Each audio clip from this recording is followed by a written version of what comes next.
Donc on peut commencer. D'abord, bienvenue à tous et à toutes. Belle table, Baruch Hashem. Faites des bonnes brachot, maisonnettes sur les gâteaux, shakol sur la boisson. On raconte sur un couple qui fête leurs 70 ans. Ils ont chacun 50 ans de mariage. Ensemble. Oui, ensemble. Et lors de la fête, ils se disaient aucun secret durant toute leur vie. Ils avaient un seul secret, c'est que la femme, elle avait une boîte. Et dans cette boîte-là, elle disait à son mari, tu n'y touches pas. Une grosse boîte, elle était sur le buffet, et tu n'y touches pas, le jour venu, on l'ouvrira. Comme ça, ils se sont passés tous les ans, jusqu'à qu'arrive cette fête-là, les 50 ans de noces, et il décide d'ouvrir la boîte. Et là, il ouvre la boîte, qu'est-ce qu'il voit? Il voit deux pulls tricotés. Et il dit à sa femme, tu m'expliques? Il dit, écoute, avant de me marier, j'ai pris conseil. Et on m'a dit, regarde ma fille, le mariage, tu auras des hauts, tu auras des bas, mais il faut que tu fasses attention à une chose. Ne t'énerve jamais. Dès que tu as envie de t'énerver, dès que tu sens que ça va exploser, tu te retires un petit peu, tu te retranches et tu commences à tricoter. Et à chaque fois que tu t'énerveras, tu continueras le tricot. Et là, il dit à sa femme, waouh, 50 ans, seulement de pulls, je t'ai pas énervé beaucoup. Et il dit, mais regarde au fond, il y a un chèque de 25 000 €, c'est ce qu'on a vendu. En pull. C'est ce qu'on a vendu en pull. Une des choses sur lesquelles on est toujours préoccupé, c'est les réflexions et les décisions. Il y a le fameux dicton qui dit « la nuit porte conseil ». C'est-à-dire ne jamais prendre de décision trop vite. Et c'est la différence beaucoup entre les jeunes et les personnes qui sont un peu plus âgées, un peu plus adultes, un peu plus matures. Un jeune, il va prendre une décision très très vite, il va toujours faire vite, aller vouloir prendre vite, et finalement il va regretter, il va avoir des regrets. Mais par contre, une personne qui est un peu plus mûre, un peu plus mature, il va prendre plus de temps. Il ne va jamais dire prendre une décision tout de suite comme ça. Et d'ailleurs, dans la Torah, on voit qu'il y a une personne qui s'est comportée de manière trop précipitée et qui était quelque part punie par ça. De qui est-ce qu'on parle? On parle de Réhouven. Réhouven, c'était qui? L'aîné de Yaakov. Au moment où Yaakov, on l'a évoqué dans la paracha de Vaïchi, s'apprête à quitter ce monde-là physiquement, il va bénir chaque enfant. Et quand il va passer à Réhouven, il va dire à son fils Ruben, donc l'aîné, il va lui dire à son fils, Réhouven, toi t'es mon aîné, t'es toute ma force, mais d'un autre côté, ta précipitation t'a fait trébucher. Et à cause de ça, bien que l'aîné dans la Torah il est très important, comme on va le voir dans notre paracha, à la fin de la paracha, il y a toute une section qui est dédiée au premier-né, Kadesh Likol Bechor, sanctifie-moi chaque premier-né. Bien que ça, Réhouven ni l'a hérité de la Kehuna, donc la prêtrise, et ni de la royauté. Et c'est passé directement à Yehuda, qui était le quatrième de la famille. Parce que Shimon et Lévi aussi ils ont été réprimandés au même moment parce qu'ils avaient décimé le village de Shechem. Et donc on voit que quoi? On voit que le fait d'avoir fait trop vite, d'avoir agi trop vite, il a été à cause de ça puni quelque part. Et quand on lit notre paracha, on a une question qui nous saute aux yeux. Dans notre paracha, elle commence avec les 3 dernières plaies. Arbé, les sauterelles, Rocher, l'obscurité, Makad Bechorot, la mort des premiers-nés. Et ensuite, Dieu il dit, vous allez vite quitter l'Égypte. Qui bechipazon? Chipazon en hébreu, ça veut dire précipitation. Vous allez manger le korban Pessah, l'agneau pascal, avec vos ceintures déjà attachées, avec vos souliers déjà habillés, déjà mis. Comme ça, vous allez sortir d'Égypte très très vite. Et là vient se poser la question, pourquoi une telle précipitation? Est-ce qu'ils avaient peur de quelqu'un? Est-ce qu'il fallait se sauver? Est-ce qu'ils ont volé quelque chose? Est-ce qu'on vient de passer un moment où c'est Paro lui-même qui crie à Moshe, allez-y, prends, sors. Et moi, j'ai dit, oui, je vais partir avec les âgés, les personnes âgées, les personnes, les petites, les plus jeunes. De quoi on a peur ici? Pourquoi on va tellement vite? C'est pas peur, Rav. Si quelqu'un est en prison et qu'on lui dit tu vas sortir, il va pas dire bon, je vais prendre mon temps, peut-être que la semaine Alors, prochaine.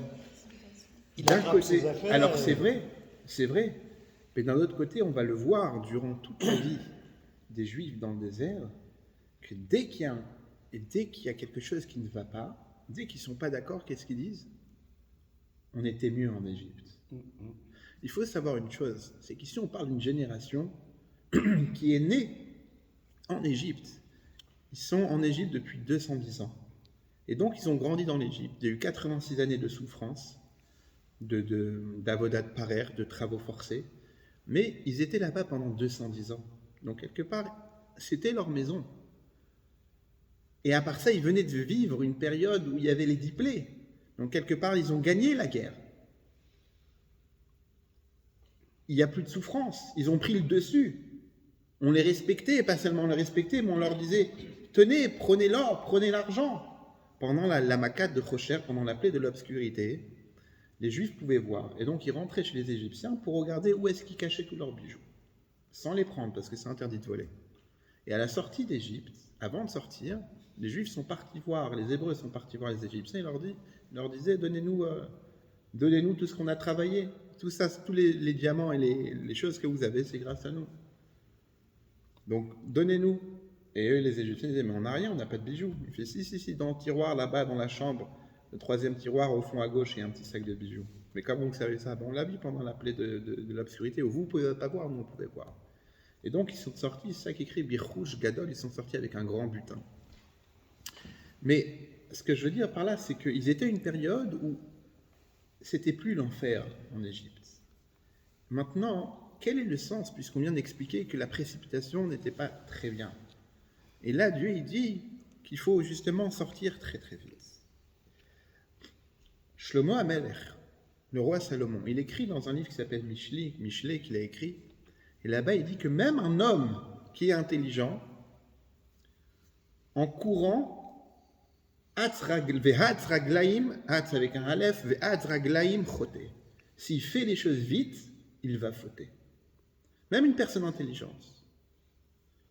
Et d'ailleurs, dans Pirkei Avot, il est écrit comment on reconnaît une personne un sage, c'est qu'il ne va pas se jeter sur une réponse quand on lui pose une question. Il va prendre le temps de réfléchir. Et ce qu'il ne connaît pas, il dit je ne connais pas. Et il y a une histoire très intéressante ramenée par Rabbi Yehuda HaChassid, qui a écrit le Sefer HaChassidim. Il raconte l'histoire d'un père qui était sur le point de quitter ce monde-là. Et sur son lit, avant de partir, il a rassemblé ses enfants. Il a dit à son fils aîné, donne-moi la main. Il lui a donné la main et il dit, promets-moi une chose. C'est de ne jamais prendre une décision la nuit tant que tu n'as pas laissé le matin arriver. Si tu vois quelque chose arriver, n'agis pas tout de suite. Attends le lendemain matin. Laisse la nuit te porter conseil. Le père, il est décédé, et cet enfant-là a gardé cette dernière requête bien en tête. Il a, comme ça se faisait souvent à l'époque, il a quitté sa famille pour aller faire des affaires, et il a très très vite réussi. Il est parti quelques années, au bout de quelques années, il revient vers retrouver sa famille, et quand il arrive, il voit sa femme sur le pas de la porte, en train de discuter avec un jeune homme, et lui montrer un visage souriant. Il a été pris de rage, il a voulu sortir son couteau et le tuer, et tout de suite il s'est rappelé, j'ai promis à mon père que je n'allais jamais agir sans laisser le temps de réfléchir. Il a attendu le lendemain matin, et il a vu, encore une fois, ce jeune homme-là se pointer devant la maison. Et le mari lui a dit, mais tu m'expliques, c'est qui? Il dit, mais c'est notre fils. Toi, tu ne l'as pas vu grandir, mais entre-temps, il a grandi, c'est notre fils. Et là, il a béni son père, il a dit, heureusement que mon père m'a fait prendre cette décision-là, sinon j'aurais tué mon propre fils. C'est une histoire que Rabbi Yehuda Chassid ramène dans un sefer qui s'appelle Sefer HaChassidim, pour montrer encore une fois que quoi? Que la précipitation n'est pas bonne. Se précipiter pour une chose n'est pas bonne. Et revenons à notre sujet de la sortie d'Égypte. Dieu demande de manger l'agneau pascal rapidement. C'est pas mieux de le profiter en famille? Ça sort autour d'une table, comme on sait bien faire. Profiter d'un bon repas de Shabbat, chanter. On va quand même commémorer la sortie d'Égypte pour la première fois. Non, au contraire. Pas seulement ça, mais il faut faire très très vite. Et encore plus que ça. De cette vitesse-là, qu'est-ce qui s'est passé? Jusqu'à aujourd'hui, on est en train de faire attention au Hametz. Puisque le peuple juif devait sortir très vite. À tel point qu'ils sont sortis vite, la pâte qu'ils ont préparée pour le voyage n'a pas eu le temps de gonfler. Le pain n'a pas pu gonfler. Et puisque le pain n'a pas pu gonfler, c'est resté des galettes, de la matzah, parce qu'il fallait sortir vite. Le peuple s'est sauvé. Et donc c'est resté de la matzah. Et de ça, la halakha, elle est sortie. Dieu, il a donné une loi que pendant 7 jours, il ne faut pas qu'on ait du levain et tout ce qui est apparenté à une fermentation d'eau et de farine dans la maison. Et c'est pour ça. Et jusqu'à aujourd'hui, 2000 ans après, on est en train de payer cher les courses de Pessah. Un mois avant Pessah, on est en train de retourner toute la maison pour nettoyer dans le moindre recoin, qu'on ne trouve pas une seule miette de pain. Tout ça, c'est sorti. Ça vient de où? De la précipitation de la sortie d'Égypte. Et d'ailleurs, dans la Haggadah de Pessah, le Rambam, quand il notifie le Noussar, c'est-à-dire le texte qu'on va lire le soir de la Haggadah, il commence la Haggadah, d'ailleurs les Marocains vont aussi d'après ce rite-là, Bibihilu yatsanu mimitzrayim. Bibihilu, ça veut dire avec précipitation. On est sorti d'Égypte. Le premier mot de la Haggadah, selon le Rambam, c'est la précipitation. C'est avec cette précipitation-là qu'on est sorti d'Égypte. Et concrètement, malgré l'ordre de Dieu de sortir vite, de faire vite, quand est-ce qu'a eu lieu la sortie d'Égypte? En journée. Be'etzem hayom hazeh. Be'etzem, ça veut dire au sein même de la journée. Le peuple juif est sorti d'Égypte dans la journée et pas la nuit, au moment du Korban Pessah, où Dieu a dit de faire vite. Et pourquoi ça? Alors Rashi répond tout simplement parce que certains disaient vous partez comme des voleurs parce que vous avez peur quand on vous affronte, vous avez peur quand on vous barre la route, donc vous partez pendant la nuit. En général, ceux qui partent pendant la nuit, ce sont les fuyards. Les fuyeurs, les voleurs, c'est qu'ils veulent fuir une situation. Et donc, pour pas qu'on dise que Dieu n'avait pas la force d'affronter les ennemis d'Israël, les ennemis des Hébreux au moment de la sortie d'Égypte, Dieu il a dit, ah bon, je vais vous faire sortir en plein milieu de la journée, en plein milieu de la lumière du jour, et on va voir s'il y a une personne qui va s'opposer à ça. Et c'est pour ça que concrètement, la sortie d'Égypte, elle a eu lieu quand? Non pas la nuit, mais pendant la journée. Be'etzem vayihi be'etzem hayom hazeh. Pour vous dire les mots exacts, comment c'est ramené. Be'etzem hayom hazeh yatsu kol tzivot Hashem. Au sein même de cette journée-là, sont sortis tous les armées de Dieu. Donc tout le peuple juif est sorti. Be'etzem hayom hazeh. Mais Rav, alors c'était le lendemain matin ou... C'était le lendemain matin, c'est-à-dire la nuit du 14 au 15, il fallait manger le Korban Pessah, l'agneau pascal, avant Chatzot, c'est-à-dire avant la moitié de la nuit, avant minuit. C'est pour ça que nous, jusqu'à aujourd'hui, le premier soir de Pessah, la ficomane, il faut la terminer avant Chatzot de la nuit. C'est en général 1 heure, ça dépend si on est passé en heure d'été ou heure d'hiver, mais vers 1 heure du matin, avant ça, il faut terminer. Pourquoi? Parce que le Korban Pessah, il était ordonné de le manger rapidement, de manière à ce qu'il soit terminé avant minuit. Et c'est pour ça donc qu'on fait attention jusqu'à aujourd'hui à ça. Mais concrètement, la sortie, elle a eu lieu pendant le jour. Donc pourquoi tant de précipitation de la part de Dieu qui nous demande, pour citer exactement comment c'est écrit dans les mots, Vekachat tochlu oto, et comme ça vous allez le manger, l'agneau pascal, motnechem chagurim, avec vos ceintures bien attachées, na'alechem beraglechem, vos souliers dans vos chaussures, umakelchem biedechem, et avec votre canne, vos bâtons dans vos mains, vachaltemoto bechipazon, et vous allez le manger avec précipitation. Pessah ou l'Hachem, car c'est Pessah pour Dieu. Et Rashi, qu'est-ce qu'il dit? Bechipazon, lachon, c'est-à-dire c'est un terme, behala ou mehirut, de précipitation et de rapidité. Il ramène l'exemple de David aussi, qu'il a fait les choses très très vite. Et puis ensuite, on voit juste après, qui est écrit qu'ils ont mangé vite la pâte parce qu'ils ont été renvoyés d'Égypte. Velo yachlou leitma, mais ils ne pouvaient pas attendre. Et c'est pour ça que pendant 7 jours, on va manger des matzot. Et concrètement, on voit que la sortie d'Égypte doit se faire rapidement. Il y a une autre chose aussi qui se fait rapidement et qu'on a vu dans la Torah qui devait se faire rapide, c'est quoi? C'est le mariage. Quand Abraham, il envoie son serviteur Eliezer chercher une femme pour son fils Yitzhak, il lui dit « Ayom, tu vas sortir aujourd'hui, fais vite !» À tel point qu'un miracle a été réalisé pour le serviteur d'Abraham, qu'il a eu ce qu'on appelle Kfitz Ataderer, c'est-à-dire le chemin s'y raccourci. Quelque chose qui devait prendre beaucoup plus de temps, il a fait beaucoup plus rapidement. Tout ça pourquoi? Parce que le mariage, il fallait le faire rapidement.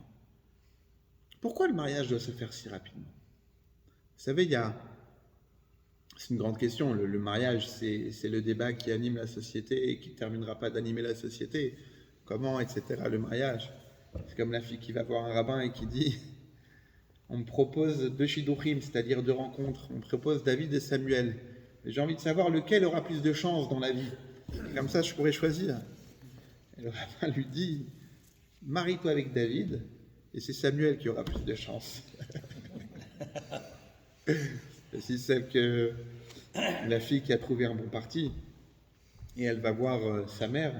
Sa mère elle dit alors comment il est Samuel, il est bien ou il est pas bien? Elle dit écoute la vérité il est bien, on s'entend bien, mais il y a une chose qui me dérange, c'est qu'il n'a pas les mêmes croyances que nous, il ne croit pas à l'enfer, au Gehinnom.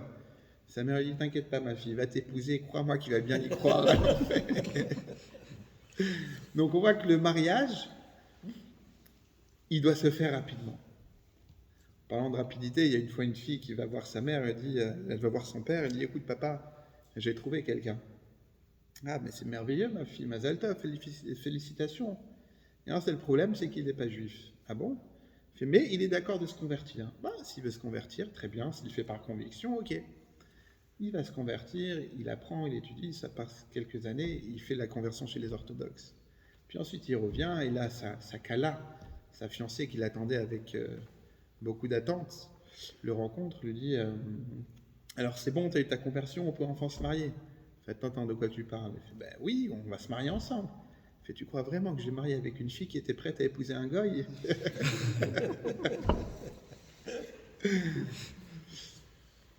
Et concrètement, on voit que le mariage doit se faire rapidement. Mais si déjà on parle de mariage, il y a la fille qui vient présenter un mari, un fiancé à son père, et qui dit voilà papa, j'ai épousé le fameux Samuel. Le père le regarde droit dans les yeux et dit mais dis-moi, tu seras capable de nourrir une famille? Il fait naturellement, je suis débrouillard, je ferai tout pour nourrir ma famille. Il fait très bien, parce qu'on est 9 dans la famille. On voit dans l'histoire d'Eliezer que le mariage doit se faire avec beaucoup de précipitation. Pourquoi? Pourquoi le mariage se fait rapidement? Aujourd'hui, qu'est-ce qu'on voit? Aujourd'hui, on voit que les gens vont se fréquenter. Et au bout d'un moment, au bout d'un an, 6 mois, 1 an, ils voient la compatibilité. Ils vont dire, bon, on est apte à se marier ensemble. La Torah, c'est tout le contraire. Il est écrit par rapport à Yitzhak, il s'est marié avec elle, puis ensuite, Vayehavea, et il a aimé. Après le mariage, il a commencé à l'aimer. Ça devrait être le contraire. D'abord, tu aimes la personne, une fois tu aimes, donc tu peux te marier avec elle. C'est comme David qui va chez son fleuriste, il dit, monsieur le fleuriste, je viens vous dire au revoir. Il fait pourquoi? Il fait, jusqu'à présent, je venais 2 fois par semaine vous acheter des roses pour ma fiancée, mais là, au bout de 6 mois, je vais m'arrêter. Ah bon, pourquoi? Vous avez rompu, vous avez cassé? Il fait, non, pas du tout, je me marie la semaine prochaine. Donc, a priori, le monde veut que d'abord, on fréquente une personne, on s'attache, on voit si c'est compatible, après on se marie. Mais la Torah nous dit tout le contraire. D'abord, tu te maries avec cette personne-là, et après tu l'aimes. Alors bien sûr, il faut se rencontrer, il faut voir si c'est compatible. Mais pourquoi cet ordre-là? Pourquoi cette précipitation? On voit encore cette précipitation, encore une fois, dans le mariage. Pourquoi à nouveau?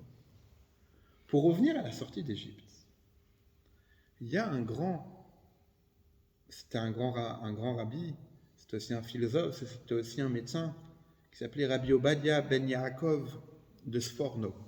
Sforno, c'était en Italie, entre 1450 et 1550.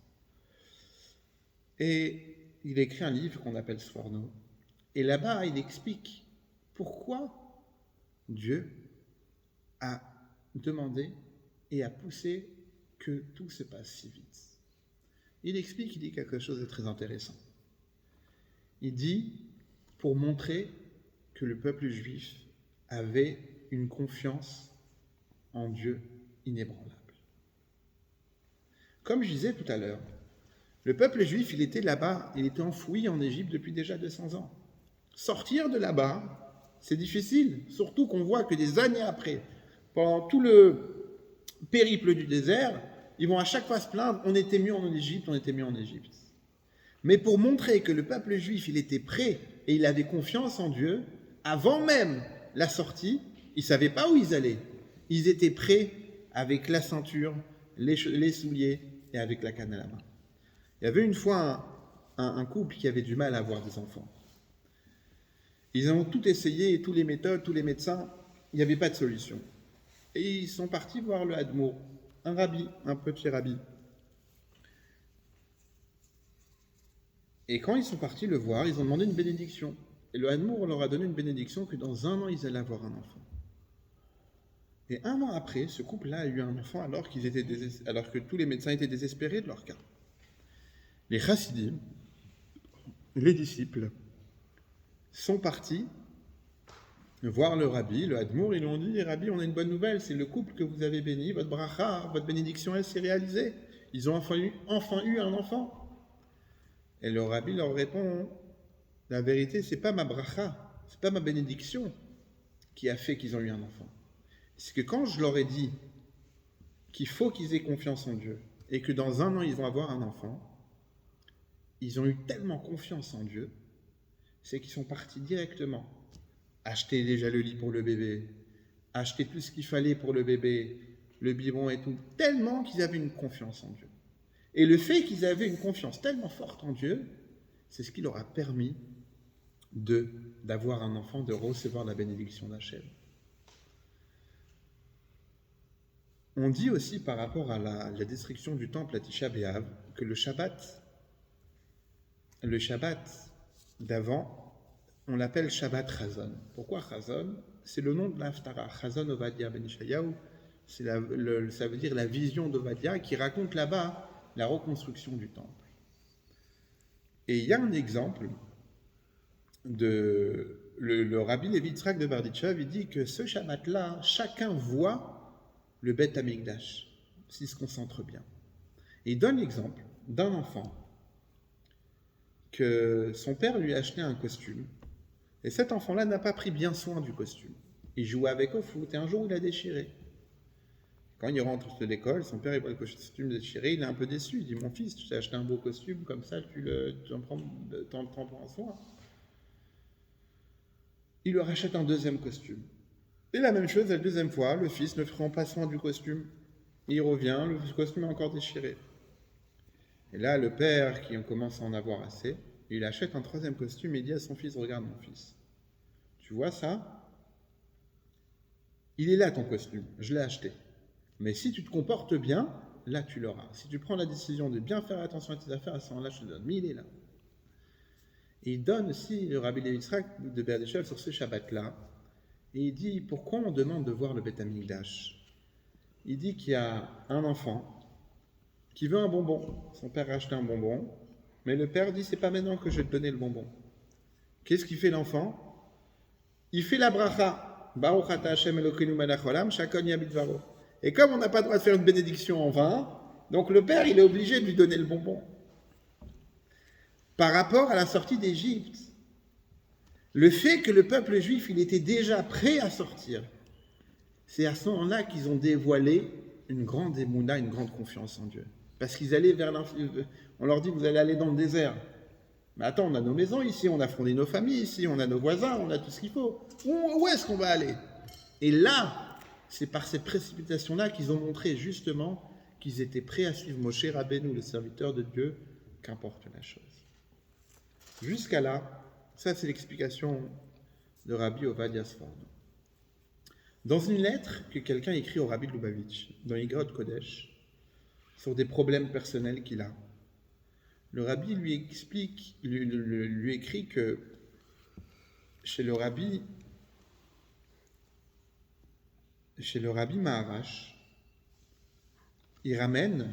Rabbi Shmuel, il ramène que, en général, les gens essayent de faire les choses correctement, de manière naturelle, et si jamais il y a des embûches sur le chemin, à ce moment-là, dans certains cas, on va passer au-dessus.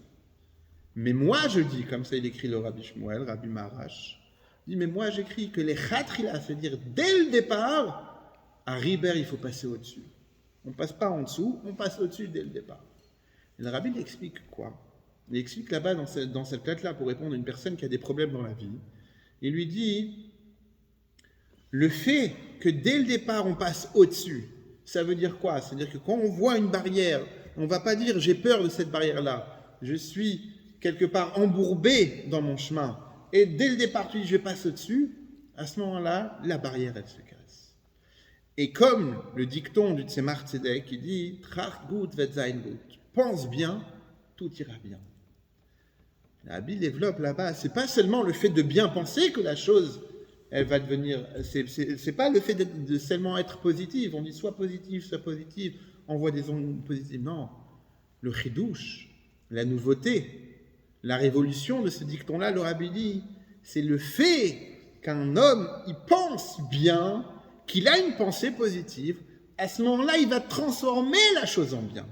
Et ça, c'est toute la force du bitachon, c'est-à-dire la confiance et la croyance d'un juif en Dieu.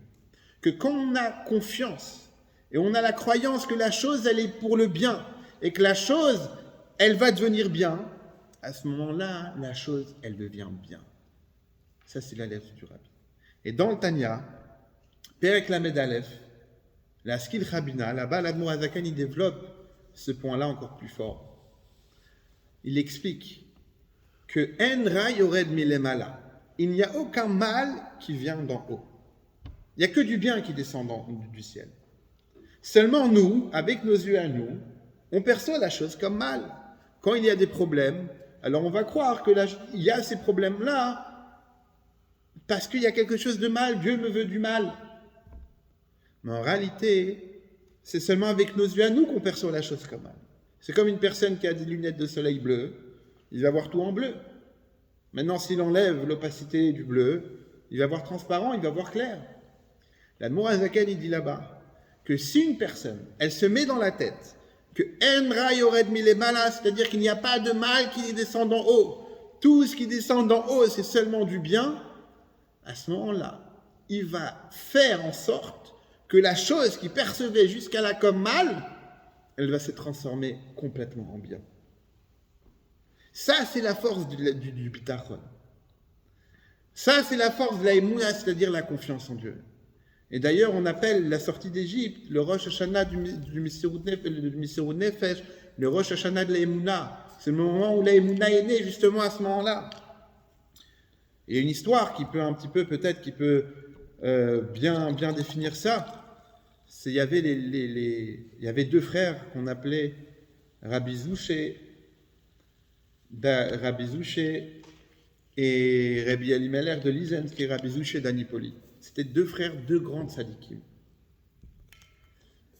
Et ils allaient de ville en ville pour aller justement aider, propager la flamme du judaïsme et surtout remonter le moral des juifs qui en Russie blanche était très très bas. Et un jour, pour X raisons, ils se sont fait emprisonner, plutôt en garde à vue. Et quand ils étaient dans la prison, il y a un des frères qui s'est mis à pleurer. Et son frère lui a dit, mais pourquoi tu pleures? Il faut être joyeux. Un juif, il doit toujours être joyeux. Et il lui a répondu, je pleure parce qu'il y a une toilette dans la cellule, et à cause de ces toilettes-là, on ne peut pas prier. On ne peut pas faire la tfila, c'est assourd de prier à côté d'une toilette. Pareil dans la rue, si on est amené à faire une tfila dans la rue, mincha, ça nous arrive parfois sur les pompes à essence, sur la route, tu n'as pas pu aller à la synagogue. Des fois, tu veux prier dans un jardin ou sur la route, dans les pompes à essence, ça arrive toujours. Il faut faire attention qu'il n'y ait pas d'excréments de chiens par terre, il faut s'éloigner. à plusieurs mesures de manière que on puisse prier. Et donc il dit à son frère, je suis triste parce qu'on ne peut pas faire la tfila, on ne peut pas faire la prière à cause de ces toilettes-là. Et son frère lui dit, mais la même halakha, c'est-à-dire la même loi qui nous dit de prier, c'est la même loi qui nous dit de ne pas prier quand il y a un toilette. Donc le fait qu'on ne prie pas parce qu'il y a un toilette, on entraîne de faire une mitzvah, d'accomplir aussi une mitzvah, puisqu'on entraîne d'obéir à un ordre, de ne pas prier à côté des toilettes. Il était tellement content de cette réponse-là, il s'est levé, ils ont commencé à danser ensemble dans la cellule. L'officier, il entend s'enchanter dans la cellule, il arrive, j'ai jamais vu ça, il dit, mais il demande aux gens à côté, il leur dit, mais pourquoi ils dansent ces deux-là? Il leur répond, ils dansent parce qu'il y a une toilette dans la cellule. Il fait, ah bon? Ça les réjouit? Allez-y, sortez de là, je vais vous amener dans une toilette, dans une cellule où il n'y aura pas de toilette. Et dans la cellule où il n'y a pas de toilette, ils ont pu faire la tfila. C'est une histoire qui nous montre comment, quand on pense bien, la chose, elle devient bien. Et pour vous dire un petit peu, c'était qui ces deux grands tzadikim? Rabbi Elimelech, c'était une génération après le Baal Shem Tov. Rabbi Elimelech et Rabbi Zusia, comment ils sont nés? Il y avait un homme qui n'avait pas d'enfant, mais qui avait le sens de l'hospitalité de manière très large. Il accueillait tout le monde. Dans sa maison, il leur donnait à manger. On a toujours dit que l'Achnasat Ochim, avoir des invités à la maison, ça a toujours été une porte pour avoir des enfants. C'est une ségoula pour avoir des enfants, Achnasat Ochim. Ça, on l'apprend depuis Abraham Avinu. Et cet homme-là, il était vraiment avec un bon cœur, il accueillait tout le monde. Et un jour, il y a deux hommes qui se présentent et qui demandent à manger. Il leur donne à manger. Et après qu'ils ont mangé, il leur demande, est-ce que vous avez un lit pour nous pour ce soir? Il leur dit, bien sûr, venez, je vous montre votre chambre. Il leur montre la chambre d'amis. Et avant de dormir, les deux hommes lui disent, écoutez, on est un petit peu sale. Est-ce qu'on peut se doucher? Il dit, bien sûr, vous pouvez vous toucher. Venez, je vous montre la salle de bain. Et dans la salle de bain, il leur dit, ils enlèvent le haut et ils disent à cet homme-là, au hôte, il dit, écoutez, comme vous pouvez le constater, on est lépreux. Et Dieu nous en préserve, mais le lépreux, la peau, elle est très très sensible. Il demande à cette personne-là, est-ce que ça ne vous dérange pas de vous-même vous faire la toilette? Et un peu gêné, il dit, bien sûr, s'il le faut, bien sûr, je le fais. Et avec joie, il leur fait la toilette. Une fois qu'il termine, ces deux hommes-là lui disent, merci beaucoup pour votre hospitalité. Vous êtes tellement bons qu'on vous souhaite d'avoir des enfants comme nous. Et là, il entend ça, boum, il tombe par terre, il s'évanouit. Et les deux, ils se disent, il a sûrement compris comme nous, ça veut dire que avoir des enfants lépreux. Mais en réalité, ces deux hommes-là, c'était des anges, des malachim. Et quand il s'est réveillé, il les a plus vus. Il y avait leurs habits, mais ils n'étaient plus là. Et de cette bénédiction-là, qui est née? Rabbi Zouché et Rabbi Elimelech, ces deux grands tzadikim, qui étaient donc des élèves du Baal Shem Tov, et c'était aussi, il y a eu beaucoup de contre chassidiques à leur égard. Mais ça, c'est une des histoires. Et pour revenir à nous, pour revenir à ce sujet, que la précipitation, c'était pour montrer une sorte de émouna, une confiance en Dieu, c'est-à-dire qu'on est prêt, on a la ceinture qui est déjà fermée, pas on attend, allez-y, appelez-moi quand vous êtes prêts, quand on doit partir quelque part dans une grande famille nombreuse grâce à Dieu. On sait que quand on annonce le départ à 11h, ça va jamais être à 11h. Donc tu as celui qui est à moitié prêt, qui attend dans le fauteuil, il dit allez-y, dès que vous êtes dans la voiture, j'arrive. Pourquoi? Parce qu'il ne croit pas qu'on va sortir à 11h. Là, le fait qu'ils étaient tous prêts, avec les souliers déjà dans les pieds, avec la ceinture déjà fermée, avec le bâton dans la main, ils ont montré la confiance en Dieu. Jusqu'à là, c'est une manière de voir la chose. Vient la chassidoute et nous amène à notre point de vue. Yetziat Mitzrayim, la sortie d'Égypte. Shabbat, on a expliqué brièvement que le mot Mitzrayim, l'Égypte, ça vient du mot Metzar, c'est-à-dire l'étroitesse. Metzarim, les barrières. Sortir d'Égypte, il faut le faire de manière rapide. Ça veut dire quoi de manière rapide? Le plus grand ennemi de l'homme, c'est le doute. Et le doute, il vient quand on réfléchit trop, quand on prend trop le temps de réfléchir à quelque chose. On va le voir dans les parachutes après. Fin Béchalach.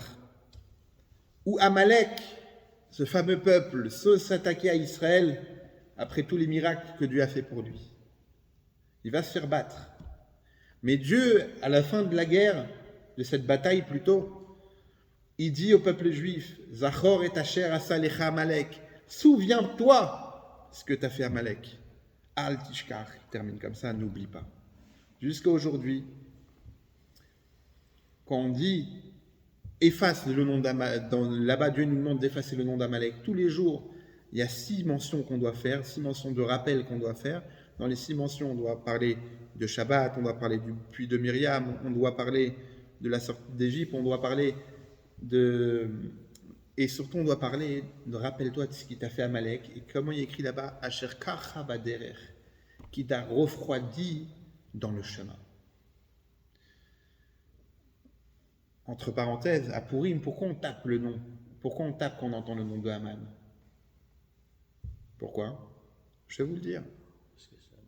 Parce que Haman, c'est Amalek. Haman, c'est le descendant d'Amalek, direct. Haman ben Hamdat à Agagi. Agagi, c'était qui Agag? C'était le roi d'Amalek. Que toute l'histoire avec Shmuel, avec Shaoul, qui n'a pas voulu tuer le bétail d'Amalek. C'est à ce moment-là, c'était Agag. Et concrètement, le fait qu'on était sur le chemin, ça a amené une froideur. Asher kacha baderer, qui t'a refroidi dans le chemin. La Chassidut, elle explique quoi? Que quand tu prends les choses comme un chemin, ça veut dire que tu prends le temps un chemin, c'est quoi? C'est un passage, c'est long, il faut marcher. Quand tu prends le temps avant de prendre une décision, à ce moment-là, tu vas te refroidir. Mais de quelle décision on parle? On ne parle pas d'une décision d'acheter un chocolat ou pas. La décision de la sortie d'Égypte. Mais quelle sortie d'Égypte? La sortie d'Égypte intérieure. Le peuple juif, au moment où il fallait sortir d'Égypte, il fallait faire vite, comme on a posé la première question. Est-ce qu'ils avaient peur de Paro? Ils n'avaient pas peur de Paro. Mais de qui ils avaient peur? Ils avaient peur de leur Mitzraïm à eux. Ils avaient peur de leur propre Égypte qui est à l'intérieur de eux. Ils se sont dit, on est ici depuis 210 ans, on est enfoui dans la klipa, c'est-à-dire dans la touma, l'impureté de les Mitzraïm. Si on ne sort pas tout de suite, on sortira presque jamais. Et c'est pour ça que fallait sortir vite. À tel point que même le pain, on ne l'a pas laissé monter. On connaît tout ça symbolique du pain qui ne monte pas, c'est l'orgueil. Mais on va rester sur ce sujet-là. Pourquoi sortir avec précipitation? De qui on a peur? Ils avaient peur de eux-mêmes. La même chose, quand tu veux sortir d'Égypte, c'est-à-dire quand tu as envie de prendre une bonne décision, d'avancer dans Torah et Mitzvah, d'avancer dans le judaïsme, tu peux te dire, écoute, à quoi ça sert que je vienne à la choule le Shabbat si je ne mets pas encore les tefilines tous les jours? Ça, c'est Amalek. Viens, la sortie d'Égypte nous dit quoi? Ki bechipazon yatsu avotenu Mitzrayim. Il faut faire les choses avec précipitation. Ne te pose pas de questions. Le peuple juif, à ce moment-là, ils étaient eux-mêmes enfouis dans les 49 portails d'impureté. D'ailleurs, combien de jours séparent la sortie d'Égypte à Shavuot, le don de la Torah? 49 jours. Qu'est-ce qu'on fait pendant ces 49 jours? Qu'est-ce qu'on va compter? Sfirat HaOmer, le compte du Homer. Pourquoi? Parce que chaque jour, on sort d'un seuil d'impureté. C'est écrit dans le Zohar qu'il y a Nun Sha'arebina, que la 50e, c'est Sha'arebina, c'est-à-dire le portail de la sagesse. Mais que si on attendait un moment en plus, on passait de 49 à 50, et là, de les sortir de 50, c'était trop tard. Et donc c'est pour ça que Moshe Rabbeinu, il les a empressés, il a fait ça très très vite. D'ailleurs, dans le Zohar, dans Sefer Hadash, il donne un exemple à ça. Il raconte qu'il y avait un jour dans un royaume un groupe de brigands. Ce groupe de brigands, il était tellement puissant qu'il faisait peur à tout le monde. Personne n'osait l'approcher, même la police ne voulait rien faire. Un jour, le roi, il en a eu marre, il a dit, je vais créer un commando spécial, surentraîné, qui vont les attraper, on va les mettre en prison. Le commando s'entraîne, se prépare, ils attrapent ce groupe de brigands, ils arrivent à avoir le dessus, les prennent et les amènent en prison, comme Alcatraz sur une île très très loin. Aux oubliettes, on les oublie. Les brigands, devenus prisonniers, sont dans la prison 1 jour, 2 jours, 3 jours, 1 année, 2 années. Ils vont se dire, attends, on ne va pas croupir ici. Il faut qu'on trouve une solution, il faut qu'on sorte d'ici. On n'est pas des idiots. On a été la terreur de tout un royaume pendant longtemps. On va trouver une solution pour sortir d'Égypte. Pour sortir d'Égypte, de leur Égypte à eux. Qu'est-ce qu'ils ont dit? On va soudoyer les gardes. Je ne sais pas comment ils les ont soudoyés, mais ils leur ont amené des pelles. Ils ont réussi à creuser. Au bout de plusieurs jours de travaux, le jour J arrive, tout est prêt pour l'évasion. Et au moment de s'évader, il y a un des prisonniers, ancien brigand, qui dit, mais écoutez, pourquoi vous voulez vous évader? Si on s'évade et on se fait attraper, on va avoir perpétuité. On va même nous tuer peut-être. Venons, on reste là, on attend encore quelques années, peut-être qu'on va sortir un peu plus tôt.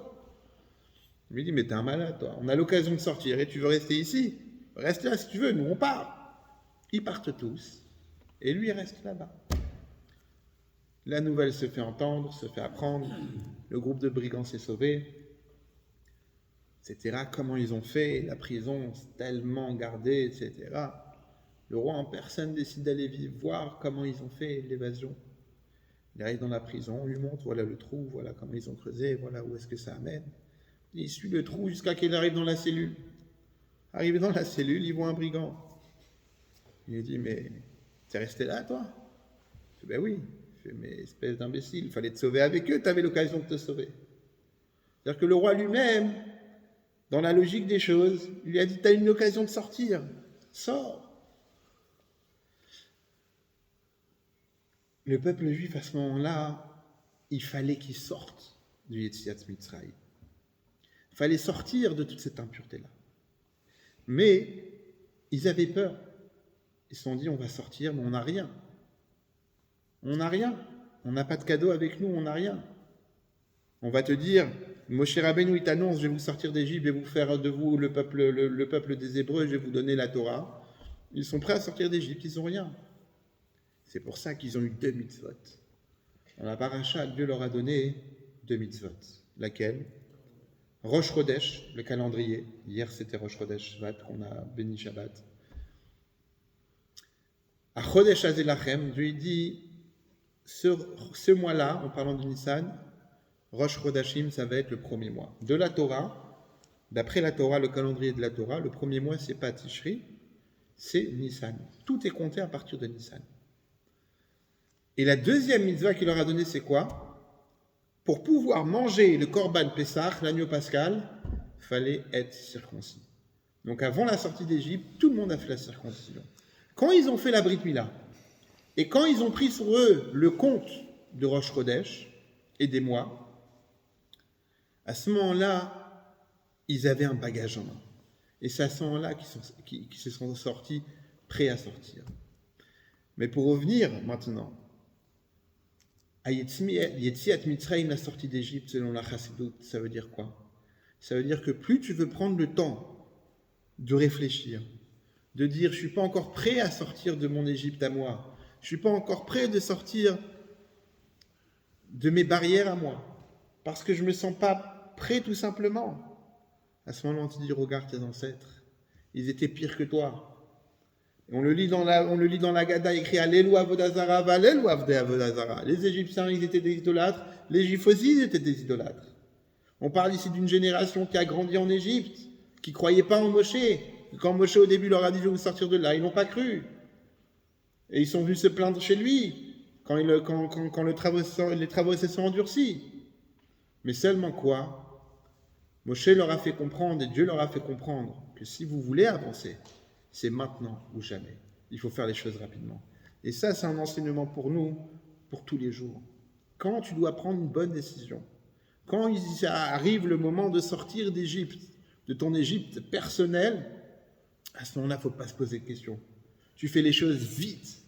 On ne se pose pas de questions. Si tu te poses trop de questions à ce moment-là, il y a Amalek qui va venir et qui va te refroidir. Ah, mais je connais pas tout, je sais pas tout, je sais pas encore si, je mange pas tout à fait ça. C'est pas grave. Pour l'instant, il faut que tu sortes. Sois prêt à sortir. Sors de tes limites. Ne reste pas enfoui dans tes limites. Comme Rabbi dit, tu connais la lettre Aleph, enseigne le Aleph. N'attends pas de tout connaître tout l'alphabet hébraïque pour dire ah, maintenant que je connais tout, je vais pouvoir enseigner. Tu connais un, tu enseignes un. Tu connais bête, tu vas enseigner bête. Ça, c'est la sortie d'Égypte. Et pour revenir sur l'idée du mariage, c'est quelque part la même chose. Le mariage, c'est le fondement même du peuple juif. D'ailleurs, Rashi commence, le premier passouk de la Torah, c'est Bereshit bara Elohim, au commencement Dieu créa le ciel et la terre. Rashi pose la question, pourquoi la Torah elle commence par une histoire de la création du monde? Étant donné que la Torah, ça veut dire enseignement, elle aurait dû commencer par la première mitzvah. C'est quoi la première mitzvah? C'est ce qu'on voit dans notre paracha, Achodesh Azeh Lachem Rosh Chodashim. Ce mois-ci, ça va être le premier mois. À partir de maintenant, vous allez compter le Rosh Chodesh, vous allez compter tous les jours. On peut se poser la question, mais non, c'est pas la première mitzvah de la Torah. La première mitzvah, c'est quoi? Pour vous. La première mitzvah que Dieu il a donnée à l'homme, c'est de se multiplier, avoir des enfants. La deuxième mitzvah, il y en a aussi une autre. La Brit Mila, Avraham Avinu. Alors pourquoi on dit que Achodesh Azeh Lachem, compter les mois, c'est la première mitzvah de la Torah? En réalité, c'est la différence entre une mitzvah qui était donnée à un particulier et une mitzvah qui était donnée à l'ensemble du peuple juif. À ce moment-là de la sortie d'Égypte, le peuple juif devient un peuple.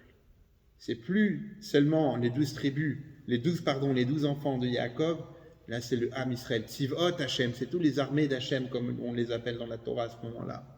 Et donc, c'est pour ça que la première mitzvah que eux ils ont reçue en tant que peuple, c'était le compte des mois et aussi de faire la Brit Mila.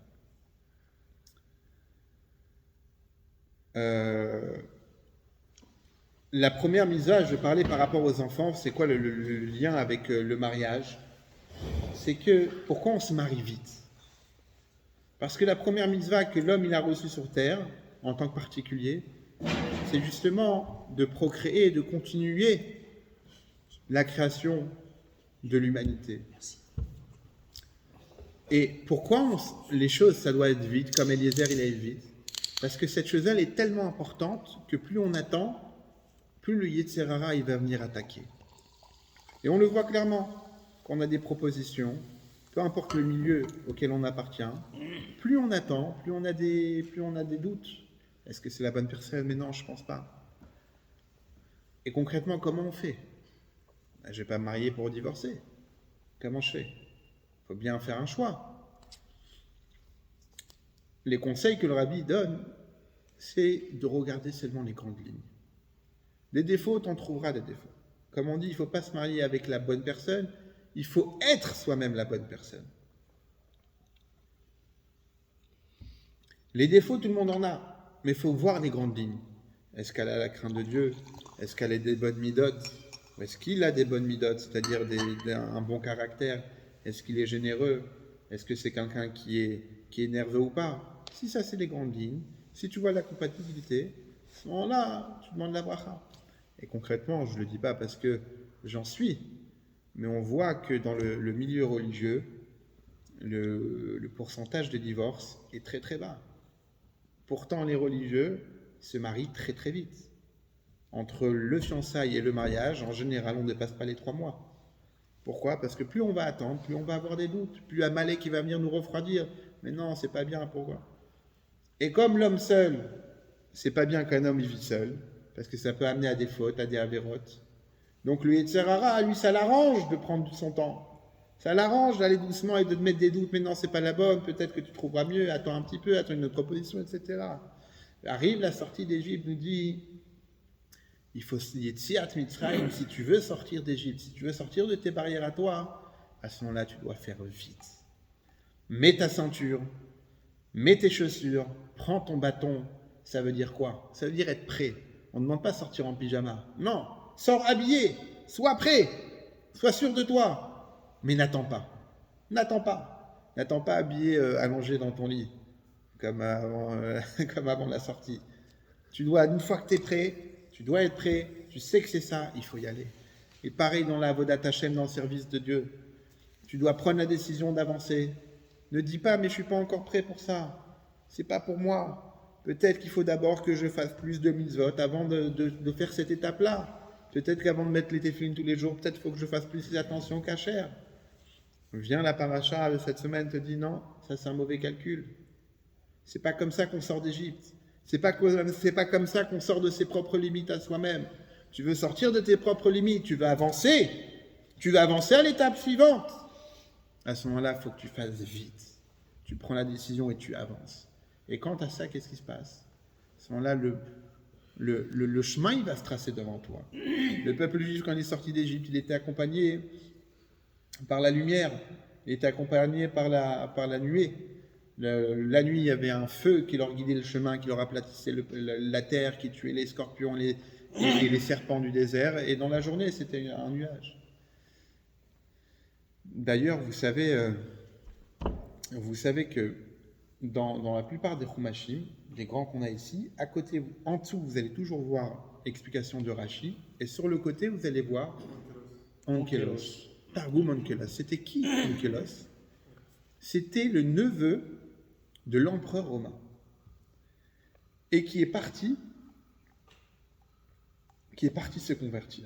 Bon, il y a une histoire, elle est très longue, elle est très très belle.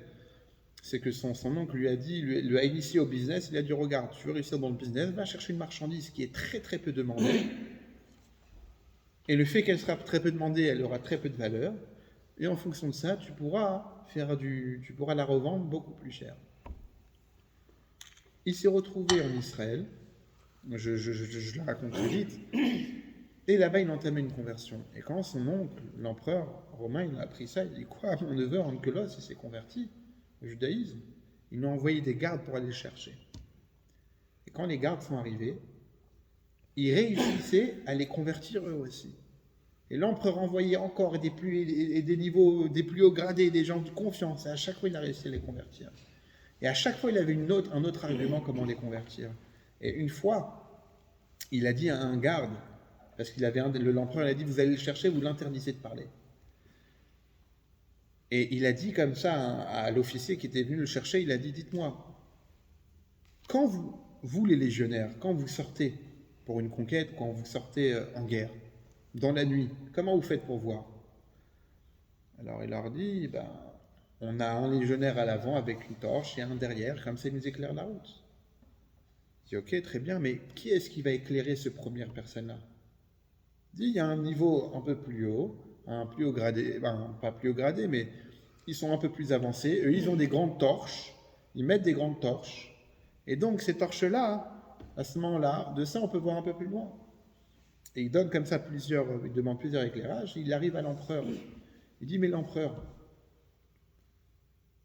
qui est-ce que lui, il éclaire? Il dit, l'empereur, il n'a pas besoin de... L'empereur, c'est lui-même qui éclaire. On lui éclaire. On va lui tenir la torche. Il leur a dit, vous savez, le peuple juif, quand il est sorti d'Égypte, c'est Dieu lui-même qui leur a mis le feu pour leur montrer le chemin. Il n'était pas derrière comme l'empereur en attendant que tous les gardes ils ouvrent le chemin, ils ouvrent la route qu'ils voient. C'est lui-même en personne qui est venu et qui a ouvert la route. Et quand il a entendu ça, il s'est converti avec ces arguments-là. Et finalement, il n'arrivait pas à le ramener à Rome, l'empereur, donc il lui a écrit. Il lui a dit, mon neveu, comment toi tu te convertis au judaïsme? Il lui a répondu, il dit, j'ai fait qu'écouter vos conseils. Vous m'avez dit d'aller chercher une marchandise à travers le monde qui est peu connue, qui a très peu de valeur, qui est méprisée par les gens. C'est ce que j'ai fait. J'ai fait le tour du monde, je suis arrivé en Israël et j'ai vu la Torah, qu'elle était prisée que par un petit peuple, qui était lui-même méprisé, mais que si on l'exploitait bien, elle va avoir de la valeur. Donc j'ai écouté votre conseil. C'était pour vous dire que ça m'a rappelé quand on parlait des nuées, que quand le peuple juif a franchi cette porte-là, à ce moment-là, ils étaient éclairés par cette colonne de feu qui leur éclairait la route. Et ça même, ça a amené après à l'ouverture de la mer. Un jour, il y a quelqu'un qui a demandé à un émissaire du rabbi, il avait écrit une lettre au rabbi comme quoi c'était très très dur pour lui, la mission là où il était. Et il a rentré la lettre via le secrétaire du rabbi qui s'appelait Rav Leibel Groner. Quand le rabbi a vu la lettre, il a dit à Rav Leibel, il lui a dit, mais qu'est-ce qu'il croit? Quand Moshe Rabbeinu, il a levé le bâton devant la mer, est-ce que c'est le bâton qui a ouvert la mer ou bien c'est la parole de Dieu qui était derrière? C'est la parole de Dieu qui était derrière. Nous, ce qu'on demande quoi? C'est seulement de faire le signe, seulement de faire le geste. Quand tu fais le geste, quand tu vas de l'avant, quand tu sors d'Égypte, à ce moment-là, Dieu en personne, non seulement qui te trace la route avec la colonne de feu, mais il va t'ouvrir la mer qui va se tenir devant toi.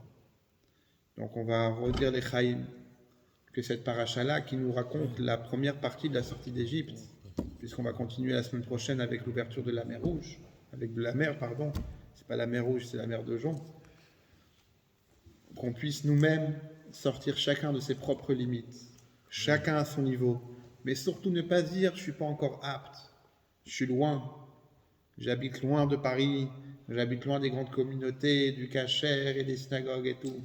Non, même ici, chacun à son niveau, il doit sortir d'Égypte. Et en sortant de son propre Égypte à soi-même, à ce moment-là, Dieu il nous montre la lumière et Dieu il nous ouvre la mer. Chazak ou Baruch. Rav,